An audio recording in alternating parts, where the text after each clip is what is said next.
Standing out in a crowded market without a USP. Man, that is a sweet topic to talk about.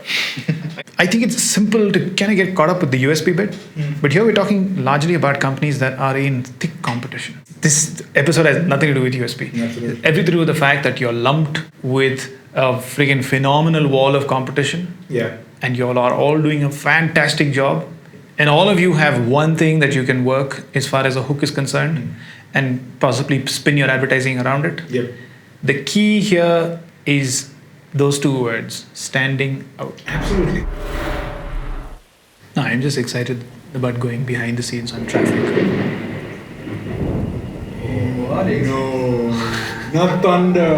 Okay, let's do this shit. That's such a good sign. I know. It's like the gods are with us.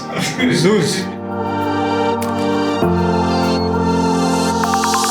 When you think that something as intangible as design and communications can't really affect your bottom line, You usually end up with marketing and advertising tools that don't help you inherently mitigate your business risk.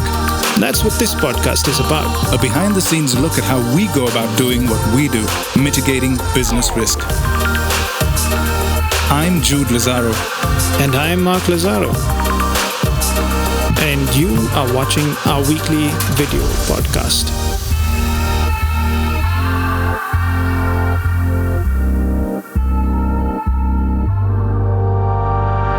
Imagine that I tell you, Mark, I want you to head to this party. And there are about 200 guests there. But I want... what nonsense, you're an extrovert.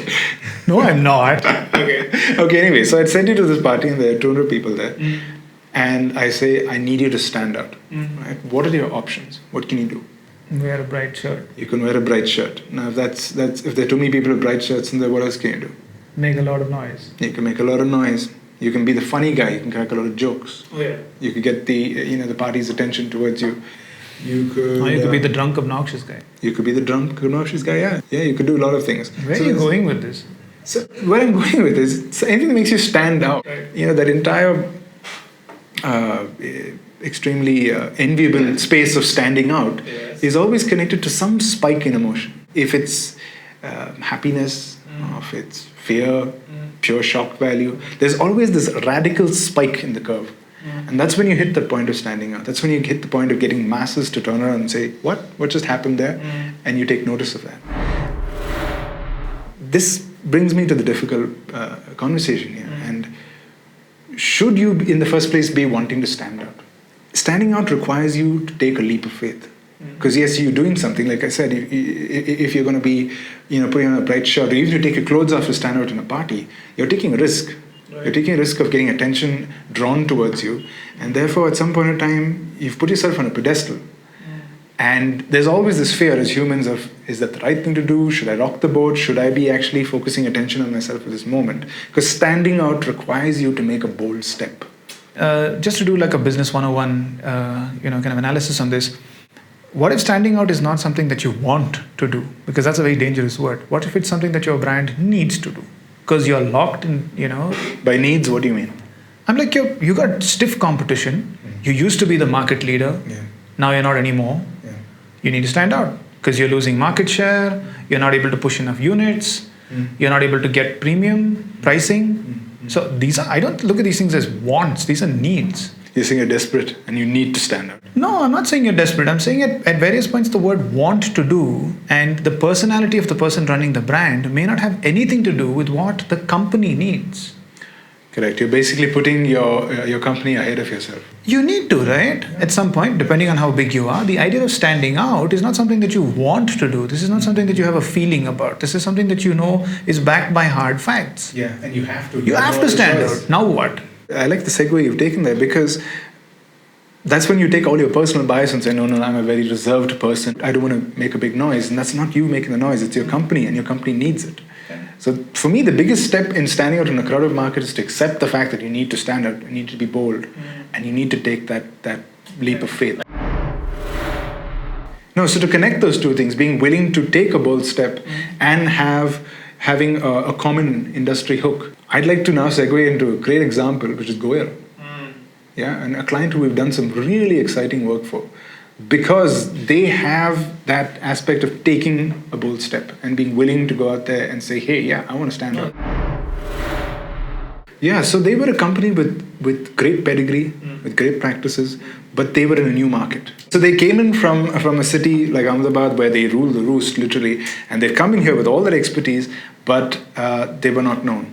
And there were a lot of these biggies around who were all, again, pretty good competition. They came in with fantastic product. No, absolutely. If you actually go to a Goel property, you can see the finish. Even those that have had residents living in there for at least 2 years or stuff, you'll notice there's this pedigree to their construction. Absolutely. Yeah.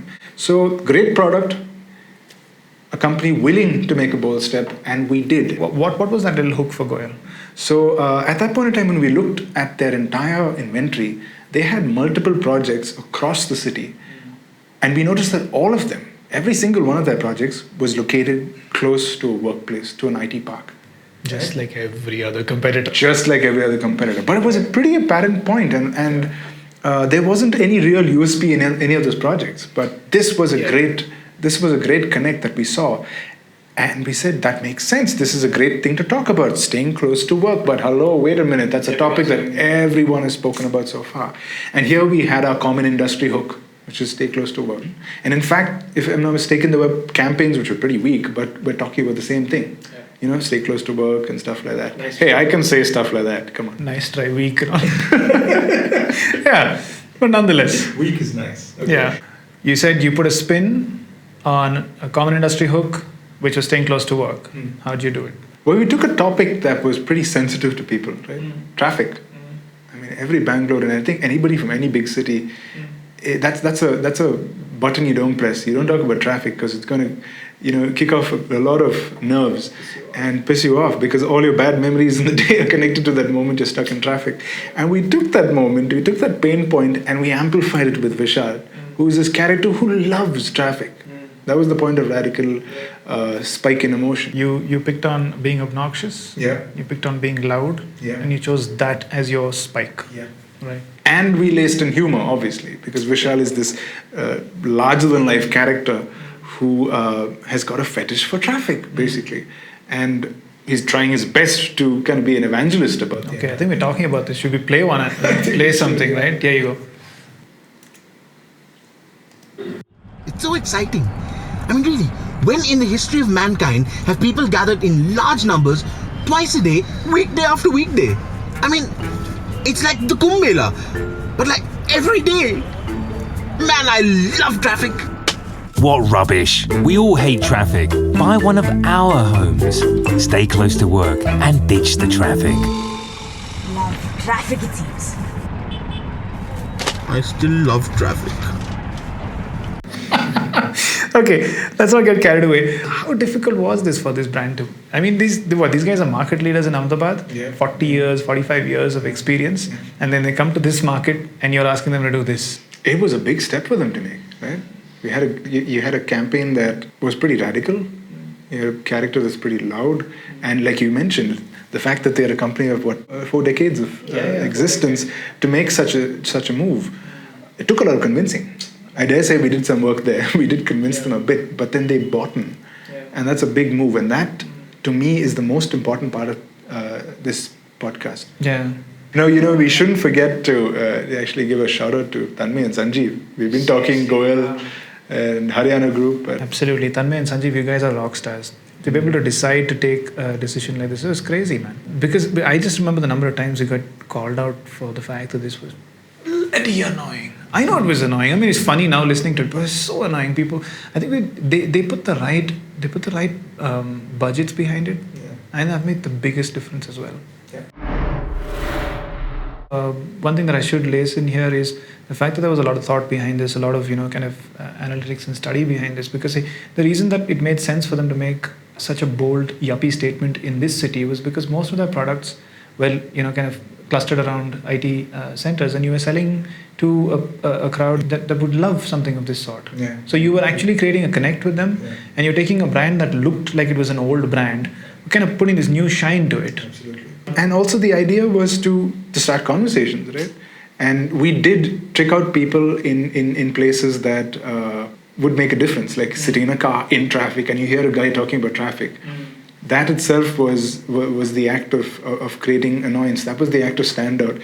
And we have our ton of anecdotes of your reactions to this campaign. Some which we witnessed firsthand. Some, even the main actor Kanchan, who played Vishal, came to us saying, "Dude, the reactions I'm getting and the recognition I'm getting out of this particular campaign." And of course, the hate. And also some fanboyism. He got a lot of people who wanted his autograph. Remember that?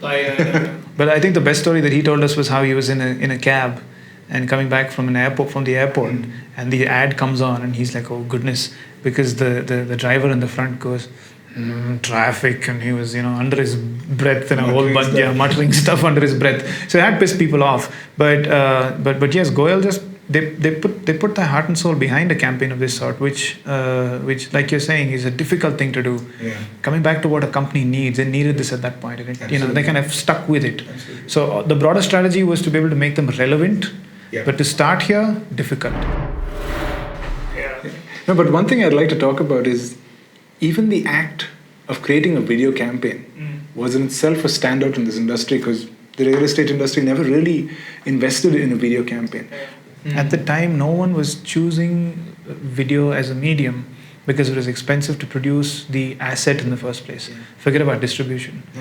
Yeah, but funnily enough, at that point in time, kind of Facebook and YouTube were kind of taking off for this market, and none of the competition was in that space of using video ads on YouTube. Absolutely. So we knew we could own that. But that brought the challenge of budgets, and that's when we went about optimizing and coming up with a campaign where we came up with not just one but 6 different video ads with a budget that would conventionally not be able to produce that. That was where the innovation came, and that's where the money saving came in.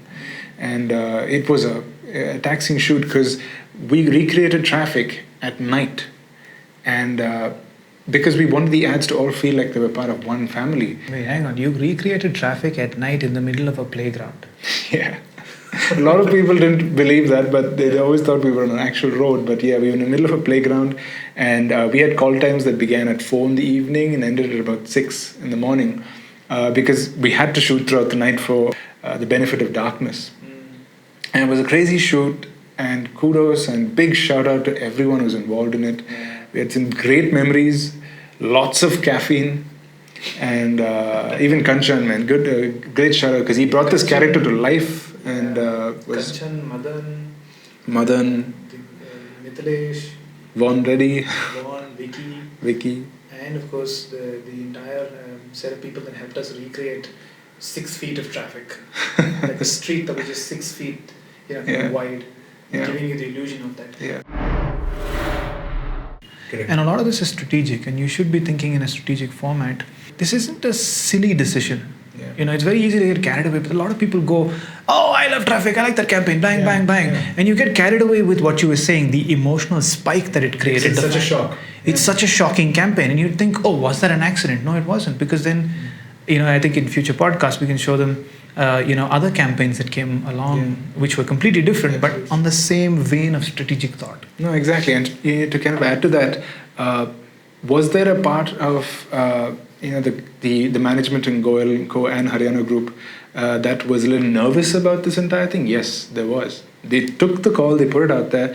But let me tell you, after that campaign, they came back to us and said, "We need more. We need more funny campaigns. We love it." And they started to own that space. And to the extent that one fine day they actually came to us and said, "We need another season of Traffic." And that's when we kind of went, whoa, we don't do sequels, because sequel always gets buggered up, and Or not. And they said, "No, you have to." And we said, "Okay, well, let's put our brains to it, and if we can come up with something we're happy with, we will do a second season." And we did, by the way. Yeah, I think we should end with another ad before we close on this topic. Yeah, so quick takeaway. Making a move like this in a thick competitive market is about making strategic decisions that are good for your audience, that are good for you, and that are good for your company. Remember just the fact that we use the word want versus need. Correct. If your brand and your inventory is screaming for this and it needs it, then you're gonna have to do it. And we agree that it's a difficult decision to make this little spike. It is. But you're gonna have to run with that. Correct. Okay. On that note, before we cut off, subscribe, like, comment, and have a lovely, lovely day. Vishal. I'll always be alone. Who will understand my love for traffic? No one understands the thrill I get when I'm in traffic. No woman I know would want to spend an afternoon with me in traffic. I don't know. What about this one? अरे बाबा कुछ देना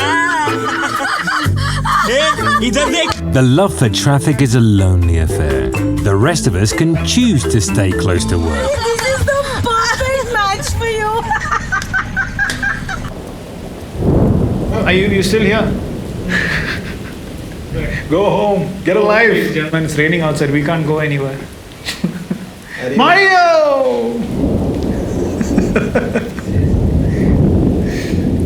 Cut. Oh yeah, man. Cut.